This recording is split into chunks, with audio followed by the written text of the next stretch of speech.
Hello friends, welcome to my channel. आप देख रहे हैं गुल स्टिचिंग। आज की इस वीडियो में हम फ्लैट कॉलर बनाएंगे और इसमें लगाएंगे बूट पाइपिंग। तो फ्लैट कॉलर जो नेक के साथ बैठा हुआ आता है तो उसकी हमने कटिंग कर ली है। तो इसकी जो बैक साइड है वो हमने 1 इंच एक्स्ट्रा कटिंग की है और इसका शोल्डर भी हमने 1.5 इंच एक्स्ट्रा कटिंग किया है। तो नॉर्मल साइज़ में हमारा शोल्डर होता है 7 इंच यानी 7 इंच। तो इसको अब हमने रखा है 7.25 इंच। ये हमारी लार्ज साइज़ की कुर्ती है। तो हम इसका फ्रंट नेक कट करेंगे। तो नेक की चौड़ाई रखेंगे हम 3.5 इंच और डीप रखेंगे हम 3.25 इंच। अगर आपकी कुर्ती का चेस्ट साइज़ 40 या 41 इंच है तो आप नेक का ये साइज़ रख सकते हैं। इस तरह से हम एक बॉक्स बना लेंगे। इस तरह से हम इसको राउंड शेप देंगे। अगर आप बिगनर्स हैं, आपको अच्छी शेप देनी नहीं आती, तो ये आर्म होल कर्व है, इससे भी आप अपने नेक को शेप दे सकते हैं। इस तरह से बहुत अच्छी शेप में हम इससे नेक कटिंग कर सकते हैं। अब इस पीस को हम संभाल कर रखेंगे। इससे हमें कॉलर कट करना है। तो अब बैक नेक की कटिंग करेंगे। तो इसकी चौड़ाई भी हम फ्रंट नेक की बराबर रखेंगे 3.5 इंच और डीप रखेंगे हम इसको 1/2 इंच। इस तरह से हम बैक नेक को भी शेप देंगे। और ये बुकरम की हमने एक पट्टी ली है, इसकी चौड़ाई 2 इंच है और लंबाई में ये 16.5 इंच है। इसको हम कुर्ते के सेंटर में पेस्ट करेंगे। यहाँ पर हम लगाएंगे बूट पाइपिंग स्लिट में। तो इस तरह से हम 17 इंच में ऐसे मार्क कर लेंगे और इसको आयरन से हम क्रीज लाइन बना लेंगे। क्रीज लाइन के सेंटर में बुकरम को इस तरह से हम पेस्ट कर लेंगे और सेंटर से हम इसको ऐसे कट कर लेंगे। नीचे से लगभग आधा से 1.25 इंच इस तरह से हम छोड़ देंगे। स्लिट में हम लगाएंगे ये लेस। तो यहाँ पर हमने 3 सूत की एक लाइन ड्रॉ कर ली है स्केल से। जितनी चौड़ी हमें पाइपिंग लगानी होती है इतनी चौड़ी हम इस तरह से लाइन ड्रॉ कर सकते हैं। तो अब इसी जो हमने लाइन ड्रॉ की है वही उसी लाइन पर हमें यहाँ पर सिलाई करनी है। तो लेस का जितना हिस्सा हमें बाहर को शो करना है वो लाइन से हमें बाहर रखना है। जहाँ तक हमारा कट है वहाँ तक हमें लेस लगानी है, उससे थोड़ी सी एक्स्ट्रा हम कट कर लेंगे और लेस को इस तरह से फोल्ड करते हुए हम रखेंगे।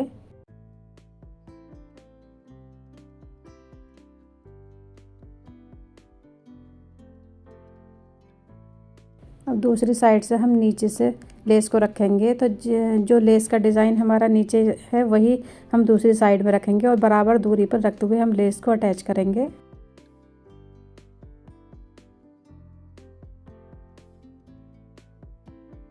ये हमारी लेस लग गई है। अब हम लगाएंगे पाइपिंग। तो पाइपिंग के लिए हमने 2.5 इंच चौड़ा ये कपड़ा लिया है और इसके पीछे हमने पेपर पेस्टिंग को पेस्ट नहीं किया है। पाइपिंग वाले फैब्रिक में अगर हम पेपर पेस्टिंग को पेस्ट करते हैं तो हमारी पाइपिंग में ज़्यादा फिनिशिंग आती है। हमारी कुर्ती का फैब्रिक वूलन है तो इसमें अगर हम पाइपिंग में पेपर पेस्टिंग को यूज़ करते तो हमारे यहाँ पर बहुत ज़्यादा मोटा हो जाता, इसलिए हमने पेपर पेस्टिंग को यूज़ नहीं किया है यहाँ पर। और जहाँ तक हमारा ये कट है यहाँ तक हमें सिलाई लगानी है। अभी दूसरी साइड में हम नीचे से पाइपिंग लगाना स्टार्ट करेंगे। तो लगभग 1 से 1.5 इंच कपड़ा हम इस तरह से नीचे को बढ़ा कर रखेंगे। ये कपड़ा हमारा फोल्ड हो जाएगा। जो सिलाई हमने लेस को अटैच करते टाइम लगाई थी इसी पर हमें ये सिलाई लगानी है। अब हम इसको आयरन करेंगे। आयरन करने से जो भी झोल होती है हमारी इस तरह से निकल जाती है और इस कपड़े को इस तरह से हम फोल्ड करेंगे।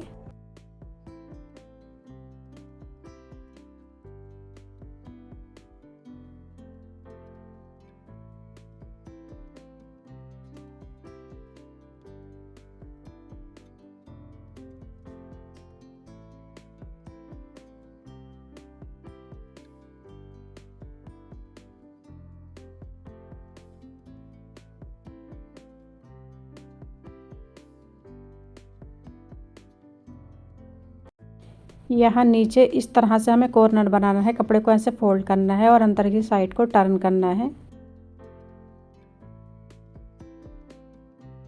यहाँ पर हमारा जितना चौड़ा बुकरम है इतना ही हम इस कपड़े को ऐसे फोल्ड कर लेंगे।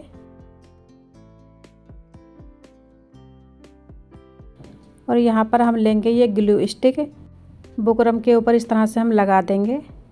अब कपड़े को फोल्ड कर हम यहाँ पर जब आयरन करेंगे तो हमारा कपड़ा बुकरम के ऊपर पेस्ट हो जाएगा। यानी वो अपनी जगह पर फिक्स हो जाएगा।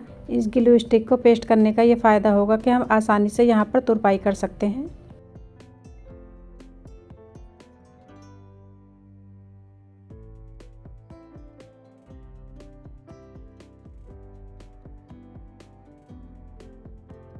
तो इस तरह से हम आयरन कर लेंगे और यहाँ पर हम तुरपाई कर लेंगे। अब इस एक्स्ट्रा कपड़े को हम कट कर देंगे। अब हम कुर्ती के फ्रंट और बैक दोनों शोल्डर को ज्वाइन कर लेंगे। कॉलर कट करने के लिए हमने लिया है ये बुकरम, इसको इस तरह से हमने फोल्ड कर लिया है और हम यहाँ पर एक सीधी लाइन ड्रॉ करेंगे।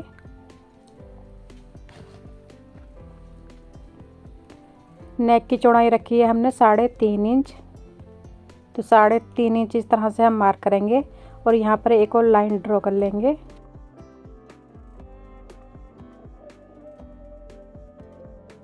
अब हम अपने बैक का ये पीस लेंगे। ये 3.5 इंच चौड़ा है, तो यहाँ पर हम 3.5 इंच पे ऐसे मार्क करेंगे और इधर भी हम 3.5 इंच पर ऐसे मार्क करेंगे और यहाँ पर हम एक बॉक्स बनाएंगे। अब हम अपना ये बैक का पीस लेंगे। तो ये देखिए हमने 1/2 इंच इसको डीप कट किया था नेक को, तो हम यहाँ पर 1/4 इंच की यहाँ शेप देंगे बैक के लिए भी।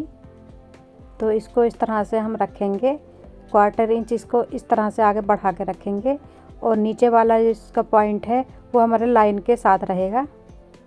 और ये हम फ्रंट के नेक को भी इस तरह से सेट कर लेंगे। अब हम यहाँ पर मार्क करेंगे।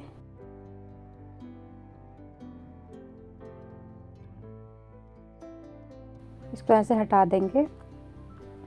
अब हम यहाँ पर 1/4 इंच नीचे ड्रॉ करेंगे एक और लाइन। देखिए इस तरह से हम रख के दिखाते हैं तो हमारी सिलाई इससे इतनी दूरी पर आती है। हमारा कॉलर लगभग 1/4 इंच की दूरी पर अटैच होता है, तो इस तरह से हम 1/4 इंच की दूरी पर एक और लाइन ड्रॉ करेंगे।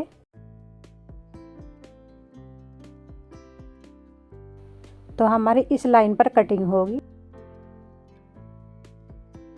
अब हम अपने कॉलर की चौड़ाई रखेंगे। तो कॉलर की चौड़ाई हम 1/2 इंच भी रख सकते हैं, 1/4 इंच भी रख सकते हैं और 1 इंच भी रख सकते हैं।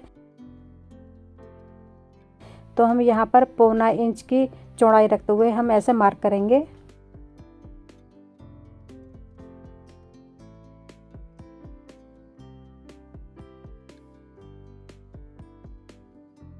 और हम यहाँ पर राउंड शेप देंगे इस तरह से। अब हम कॉलर को कटिंग कर लेंगे।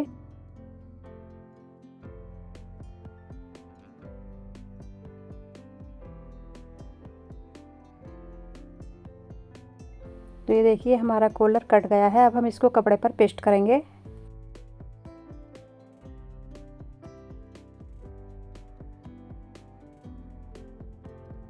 इसको सीधी साइड से भी पेस्ट करना ज़रूरी होता है ताकि अच्छे से हमारा बुकरम पेस्ट हो जाए। हम यहाँ पर लगभग 1/2 इंच सिलाई मार्जिन लेते हुए कपड़े को ऐसे कट कर लेंगे। इसको इस तरह से हम आयरन से फोल्ड कर लेंगे।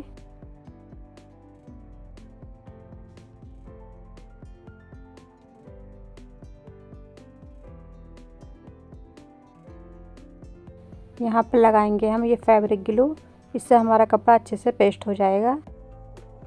यहाँ पर हम ग्लू से कपड़े को पेस्ट कर लेंगे तो हमें यहाँ पर सिलाई लगाने की ज़रूरत नहीं पड़ेगी। अब एक और कपड़ा हमने इसके नीचे सेट किया है, हम इस तरह से सिलाई लगाएंगे।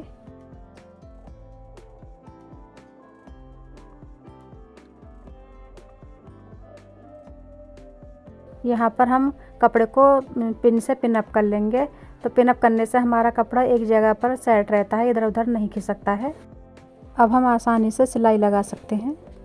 अब हमें ये सिलाई बुकरम के एकदम बिल्कुल बराबर में नहीं लगानी है, बुकरम से थोड़ा सा अलग हटते हुए लगानी है, लगभग एक सूत की बराबर थोड़ा सा अलग हट के लगाएंगे तो हमारा कॉलर आसानी से पलट जाएगा और कॉलर के ऊपर की साइड में जो पतली सी पाइपिंग बन जाती है वो भी नहीं बनेगी। और यहाँ पर लगभग 1/4 इंच का सिलाई मार्जिन रखते हुए एक्स्ट्रा कपड़े को हम कट कर देंगे।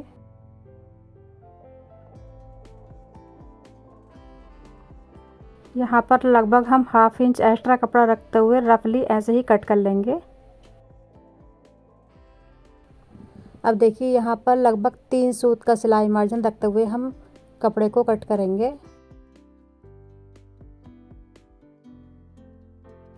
ये देखिएगा 3 सूत हमने यहाँ पर ये कपड़ा रखा है सिलाई के लिए, और यहाँ पर छोटे छोटे से ऐसे नोचेज लगाएंगे राउंड वाली जगह पर। इसको पलटकर हम इसके ऊपर पहले आयरन करेंगे। तो देखिए हमने इसको आयरन कर लिया है। अब भी इसके सेंटर में ऐसे मार्क करेंगे और नीचे वाले कपड़े पर ऐसे कट लगाएंगे। और कुर्ती के सेंटर में भी हम कट लगाएंगे। कपड़े को हमने उल्टा करके रखा हुआ है और सेंटर से सेंटर ऐसे मैच करेंगे। ये देखिए हमारा ये कपड़ा कुर्ती का उल्टा कपड़ा है। अब हमें यहाँ पर जितना हमने सिलाई मार्जिन कपड़े में रखा है इतने हमें सिलाई लगानी है। और ये जो हमारी शोल्डर वाली सिलाई है इसको हम बैक साइड में रखेंगे। अब हमें कॉलर के कपड़े को या फिर हमारी कुर्ती के नेक के कपड़े को एक दूसरे को खींचना नहीं है। बहुत हल्के हल्के हाथ से हमें कपड़े को रखते हुए सिलाई लगानी है।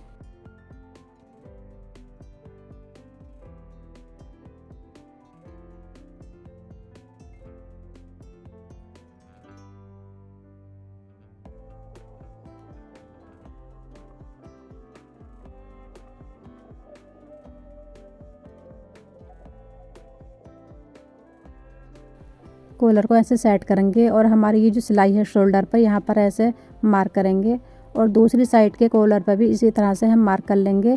तो जब हम दूसरी साइड में कॉलर को अटैच करेंगे तो वो ये वाली जगह पर हमारी शोल्डर की सिलाई के पास आनी चाहिए, तभी हमारे नेक सही से बैठेगा। अगर एक साइड में कॉलर हमारा कम और एक साइड में ज़्यादा हो जाता है तो हमारा कॉलर एक साइड को खींचेगा। दूसरी साइड का कॉलर हम नीचे से अटैच करेंगे। इधर से अटैच करने का ये फ़ायदा होता है, अगर हमारा कोई सा नीचे का या ऊपर का कपड़ा थोड़ा बहुत कम या ज़्यादा हो रहा होता है तो हम बैक साइड में उसको एडजस्ट कर लेते हैं। अगर कोई कपड़ा हमारा छोटा आ रहा होता है तो उसको थोड़ा सा खींच कर रख लेते हैं, और अगर कोई कपड़ा हमारा बड़ा हो रहा होता है तो उसको हल्का हल्का नम देते हुए सिलाई लगाते हैं। अब इसको हम बैक साइड से ही सिलाई लगाना स्टार्ट करेंगे। तो जो हमारा ये सेंटर पॉइंट है तो दोनों सेंटर पॉइंट को ऐसे मिला लेंगे और यहाँ पर हम लप की सिलाई लगाएंगे।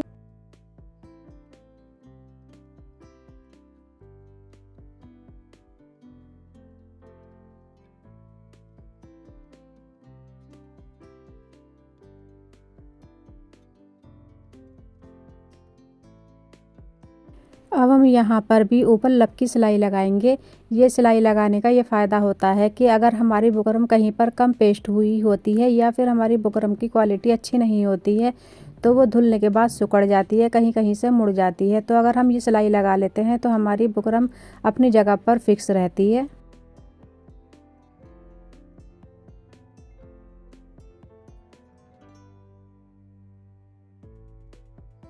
तो ये सिलाई हमारी बैक साइड में आकर यहाँ पर कंप्लीट हो जाती है। अब हम ये स्लिट बंद करेंगे तो उसके लिए हम मार्क करेंगे। तो हमें यहाँ पर नेक को डीप रखना है 8.5 इंच। 8.5 इंच पर हम ऐसे मार्क कर लेंगे।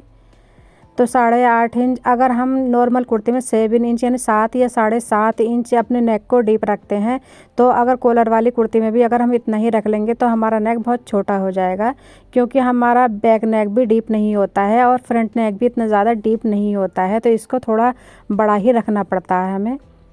अगर आपका स्मॉल साइज़ है तो आप 8 इंच रख सकते हैं, लेकिन अगर आपकी लार्ज साइज़ की कुर्ती है तो आप यहाँ पर 8.5 इंच पे मार्क करेंगे। हमने ये बटन टेक रेडी की है। इसकी चौड़ाई है लगभग 1.25 इंच। इस तरह से एल शेप में सिलाई लगाकर हमने इसको पलट लिया है। इसको हमने सेंटर से फोल्ड करने के बाद क्रीज लाइन बना ली है। अब देखिए हमने यहाँ पर सिलाई नहीं की है अभी तक भी, इसको पेस्ट करने के बाद तुरपाई कर लिया था। तो अब हम सिलाई स्टार्ट करेंगे यहाँ से ऊपर से, और हम पाइपिंग की बिल्कुल जड़ में सिलाई लगानी है। यहाँ पर जहाँ पर हमने मार्क किया है वहाँ से हम इसको बटन टेक को इस तरह से रखेंगे।